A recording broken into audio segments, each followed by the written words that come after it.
Welcome to Navigating Your 20s. I'm your host, Jess Hugo, and I am so excited to have you here. I'm an online personal trainer and nutritionist, but honestly, underneath it all, I am just a girl who is struggling, thriving, and surviving somehow all at once. So if this is you, you are not alone. If you want all the juicy tea on what it's like to be a girl navigating her 20s, I'm talking relationships, health, fitness, social life, work, and everything in between, then you're in the right place. Hello, my girls. Welcome back to my bedroom. Whoa, new location unlocked. I don't even know why, but I just roguely was like, I'm going to rearrange my whole bedroom. And I don't really know what I'm going to do about the setup. Like, I feel like right now, I'm looking at her. She's a bit shadowy. She's a bit zoomed in, but I'm like, it is what it is. We're getting comfy. We're sitting back. We're relaxing. We're going straight in though.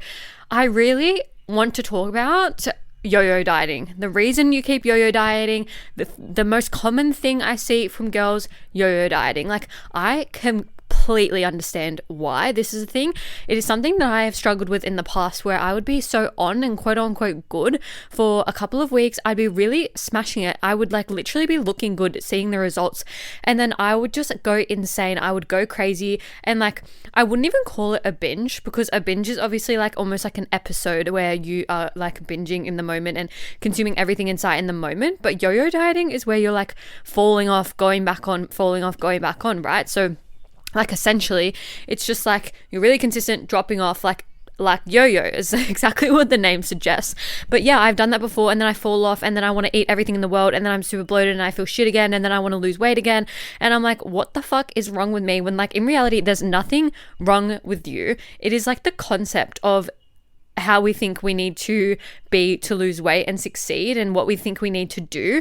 And it's like, it is skewed, because you're like, okay, cool, I want to lose weight. So then you sign up with a coach to lose weight. You drop off because you've lost the weight, and then you're like back in your old tricks and trade. You're back falling off, like not doing the quote unquote daily tasks, and like feeling like you've gone from 0 to 100. And like, that is a mix of the all or nothing mindset as well. But it's like, when we really drop back, we just want to break from everything, and then we're out, and then we're deciding that we look quote unquote bad again, and then we're like, okay, I want to start again. And like, that is the whole yo-yo of things. And it's like, it's confusing, because you're basically self-sabotaging yourself every time you look good, and then you go and look bad again. Sorry, like, if you are not watching and you're listening, I am air quoting everything, don't worry. I don't think anyone looks good or bad or anything, but you know what I'm saying.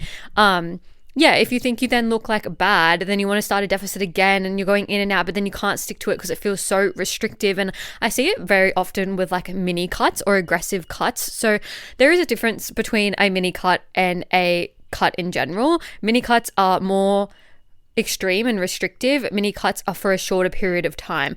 Not anyone and everyone can do mini cuts. I can do mini cuts now that I'm like more educated, and I've spent a lot of time nurturing my body at maintenance. And you guys already know my thoughts and opinions on this. Like, you guys need to sit at maintenance and nurture your body.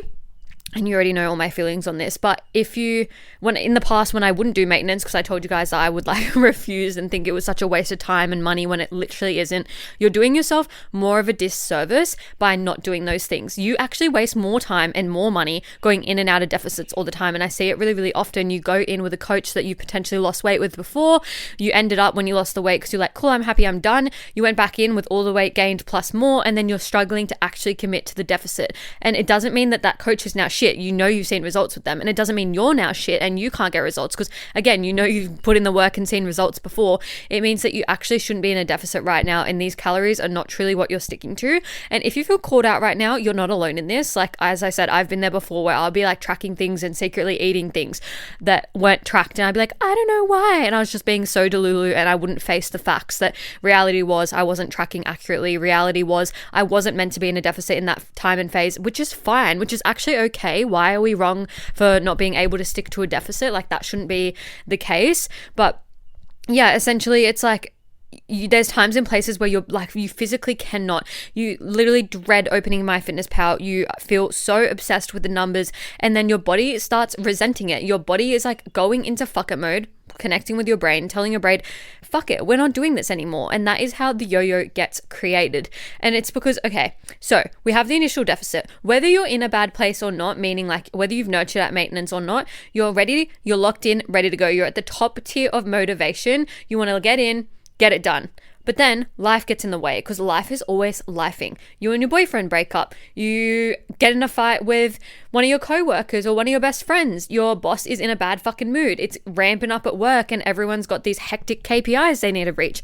You name it, there's something fucking in there. Higher up management are coming into the office and they're making your life fucking hell. There's like always things that go on, and then suddenly your deficit out the door. Too hard to commit to. And it's probably because like most girls get stuck in this very, very low calorie deficit, and there are coaches out there that unfortunately do give really low numbers, and then they're like, well, I'm not going to be able to stick to my 1,500 calories tonight, so I'm just going to give up. Like, work is so hectic, there's no way. I need to go out for dinner now because I finished so late, and there's all these things, right? And I literally was speaking to someone today and I was like, I want to complement your routine. I don't want to add to it and make it hectic and make it overwhelming. I want you to still have date night with your partner. I don't want it to be this thing where life gets in the way and suddenly you hate life. Suddenly you're seeking quick as fuck results. You want to get in and out. You're listening to all of these things thinking, fuck, I actually should get my life together. Jess literally reminded us not that long ago that summer's coming. I should just start my deficit today. No, you're not starting your deficit today. You're obviously not listening if that is the plan. Nurture at maintenance. And I get it if you want to cut a little bit for summer, okay? I'm literally game planning with one of my girls right now about cutting for summer and all of the things. But as I said, it's a game plan. We already have a plan in place that we're planning to start her cut on this date. Why? Because we're doing the nurture work right now in maintenance. And we know that if life gets in the way, like literally life has been lifing for her already. I've only been training her for a few weeks, but life has been lifing and testing her in so many ways. And I was like, imagine if we were in a deficit right now. Literally imagine if. You would be feeling so shit, so defeated. And that's why we jump into deficit so quickly and then we get defeated because we can't succeed at it, quote unquote succeed. And as I said, I've done deficits before and I've been 10 out of 10 on them. And then I'll do other deficits and I'm like, oh, why can I not stick to this? Why am I so emotional? Why am I going off track every single day? Why? And it's because like the season of life might be happening. There's like, I remember vividly, there was a time where I was trying to do it, but I was so busy face to face with sessions, blessed, but like I was so busy and I had so many back to back that there would be hours that I couldn't eat. So then if I had a quick like 5-minute break, I'd be like scoffing random shit. And I was like, this is not helping. This is literally not helping. This is doing me a disservice. I can't be doing this because I'm not going to see the results that I desire by doing this. And then I was like, okay, maybe now is just not the time to be in a deficit. Maybe I have to just accept the fact that right now is not the time to be doing that. You know what I mean?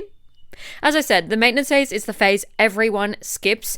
You're just convinced that you need to diet again because you're not looking great, quote unquote, but like in reality, just because you've gained a couple of kilos from your deficit doesn't actually mean you're in a bad place and you need to diet again. It essentially means that you haven't reversed out properly. You've been going a little bit crazy, but once you like actually rein it in, you're fine. You're actually fine. Please don't forget our body fluctuates so much. So if it says you're up 3 kilos, you're probably up a kilo and a bit.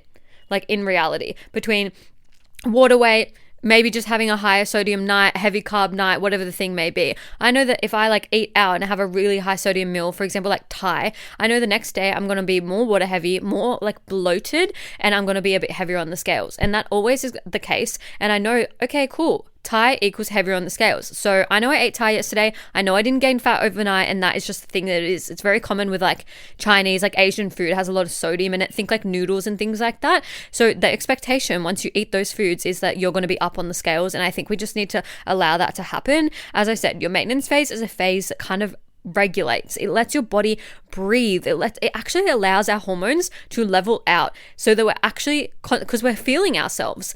Literally all your deficit does is restrict.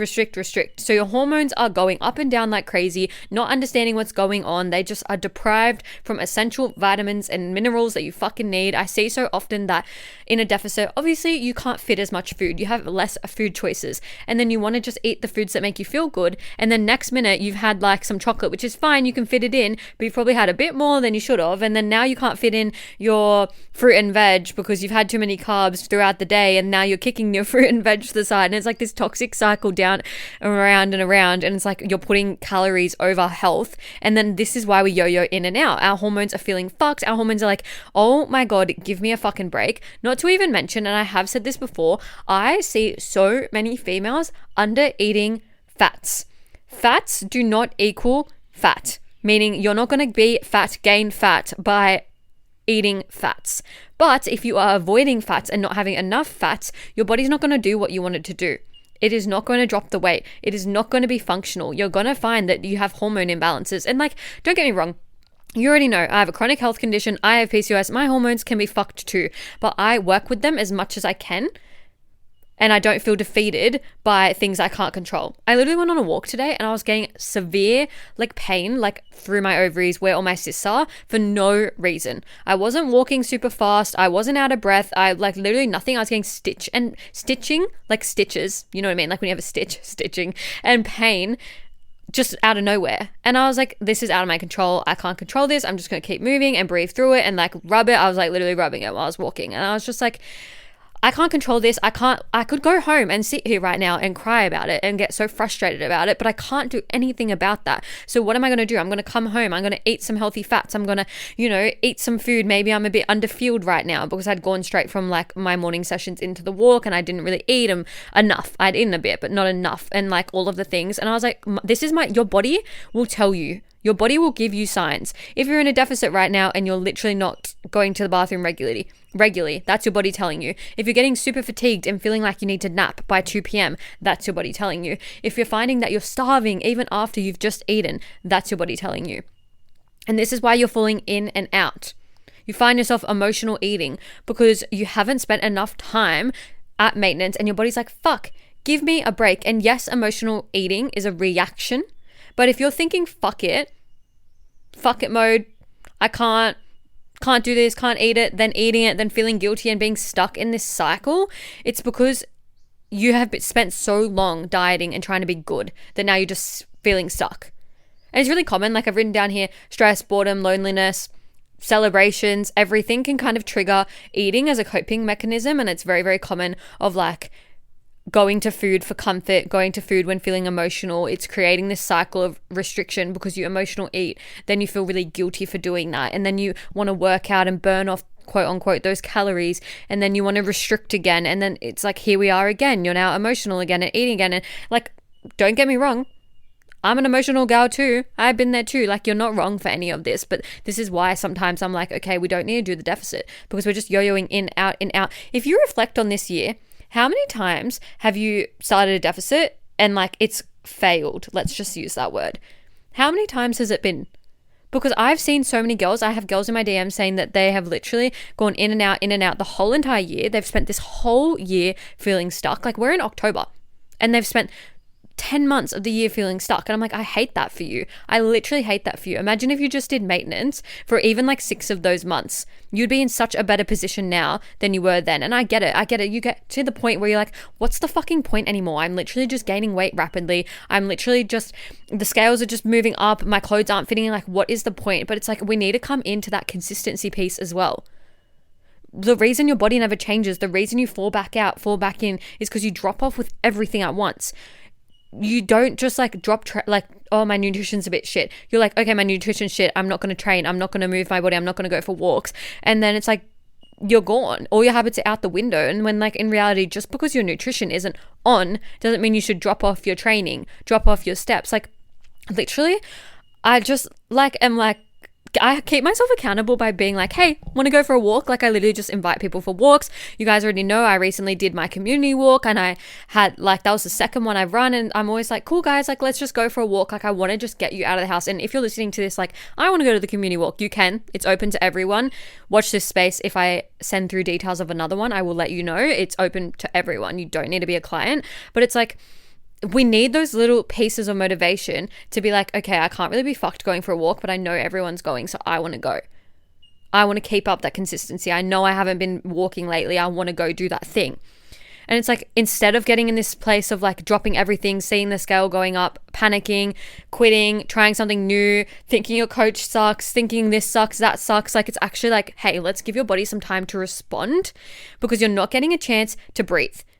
It's not getting a chance to regulate your hormones. You're changing your mind. You're changing what you're committing to. You're going in and out, in and out. Your body's fucking confused. Your body doesn't even know it's fucking maintenance at this point because you're just causing chaos for it. It's so confused what you're wanting from it. It's so confused with the outcome. And it's like, okay, let's just come back to like, how did I actually lose the 20 kilos and keep it off for good? Because I'm not perfect every single fucking day. I'm not showing up every single day, no matter what. Like, things happen in my life. I work crazy hours. Sometimes like I'm literally working like so early. I don't even want to put times out there, like so early, and like normally finishing at like 8 o'clock sometimes, in person as well. So I'm like physically on, I'm not in bed like on my laptop. And I'm like, girl, that is crazy. So sometimes my eating that day is not perfect. Sometimes my nutrition, like macros that day is not perfect, but it's like I've still shown up in some capacity. I've either trained or done my steps or anything. Like, I don't think, oh, well, I don't really want to lose weight right now, so I'm just going to drop off, or, oh, I'm only going to do my steps because I want to lose weight, because that is not motivation. I see so many girls saying, I'm not motivated. I'm like, yeah, because you're basing everything like, I'm going to go on this walk because I'm going to lose weight. And then the next day you step on the scale after doing that walk and your scale's up and you're like, well, fuck, that walk just made me fucking gain weight, which is not reality. But you think that, and then you associate that and you're like, well, that's not motivating at all. So when it comes down to it, like making decisions around food, do you need to be in this really strict deficit, or can you just make conscious decisions around, how does this food actually make me feel? What like feelings come up for me after I consume this food? How does food actually affect my mental state? And that one's a big one, and I did a whole episode on it, so go back and listen to that one about how food kind of like affects our brain. I can't even remember the title of the episode, but you'll find it. It's like dopamine and gut health and brain and all of the things, because they are interconnected. And then that also ties in with the mental health piece. Like, lovingly, so lovingly, I struggled too. I gained 20 kilos like too, but it didn't happen overnight. I also had to take responsibility for the fact that I had seasons of struggles, and I would not take responsibility for that. And I wish I just realized how much harder I was making things for myself by dropping off. Things are always going to happen. You're going to break up with your boyfriend. You're going to like have to move back home. You're going to have to get in a fight with your bestie and not talk to them, and go no contact with your ex, and your mum's fucking pissing you off, and it's all these things. But you don't want to drop off, because dropping off puts you in a worse situation than just continuing to show up in whatever capacity you have to give. If you're training 5 days a week, you're doing your steps, you're doing some Pilates on top, you're eating perfect, maybe that's not maintainable right now, but going and doing Pilates maybe once or twice, training once or twice, going for walks every few days, that is maintainable. You can scale it back without completely dropping off. And if you're struggling at the moment, have a conversation. Have a conversation, whether you're in coaching or not. Like, coaching, if you're in it, it's a collaboration. See how you can scale back without dropping off completely. Like, yes, you might be struggling with your mental health. Yes, you might be struggling to, as I said, do 5 this, 5 that. But if you actually speak with your coach, or speak to anyone that you're getting programming from, or maybe you commit to a walking group that you go so often, just speak to someone and say, how can I take a step back, maybe reduce my sessions or reduce my steps or like my commitment as a whole, but still keep it up, because you are going to struggle more, lovingly. You are going to struggle more staying in bed and rotting all day, dropping off everything and gaining back the weight than you are to just push yourself outside of your comfort zone a little bit more, push yourself out of the house and push past this point. Sometimes I literally just sit on my phone in the grass in the front yard. The other day I put out a picnic blanket, I just laid there. I actually wasn't on my phone. I was playing music from my phone. But it's like, just sit there and just take in everything. Get out of bed, get off social media. Social media, you already know, is feeling like it's making you feel worse. And you know what the funny thing is? We don't realize, like, so many of us don't realize how we are subconsciously comparing and how it's so much of like a highlight reel. But I literally was talking to one of my girls, and she was saying like, this person is like going through it, this, and then this person was literally posting on their Instagram, life lately, loving life, look at how great my life is, blah, blah, blah, blah, doing this, doing that, bought this, bought that. And I'm like, you wouldn't even know that they are like performing for their followers. It's so performative. So I really want you to just put down the phone, get outside, get into nature, get in the fucking sun, and realize like it's actually not that deep. And also, this is like the major takeaway, I feel. Skinny doesn't even equal happy. Can we reflect on if you're even happy right now, or if you're just looking in the mirror and thinking you look bad because of societal norms and what everyone else is looking like and wearing and doing and posting and all of the things? Because I've been at lower weights than I am right now and kind of hated how I looked at the time compared to how I actually like how I look now. And I look so I literally get compliments every time I post stories, like training stories. And I agree. I agree, because I literally look so strong, so toned. Like I'm literally like I'm on fire. And it's like, what have I been doing? You guys know I post my stuff all the time. I'm not doing anything crazy. I'm just being consistent. I'm not falling in and out of deficits. I'm giving my body time to heal and breathe, especially if you're a girly struggling with gut health issues, PCOS, any type of chronic health. You need to give your body time to rest, recover, and like literally just like mellow out. It needs to be able to like recenter and like just become level again. So it's not all like this, especially if you're feeling really stressed right now. It's going to be all over the place and it's not time to be in a deficit. So hopefully you got something to take away from this with not just like when is it time to start a deficit and all of the things, but also kind of like I don't need to be in a deficit to be consistent and show up and do the things, and I can actually just keep looking after myself without a major weight loss goal in mind.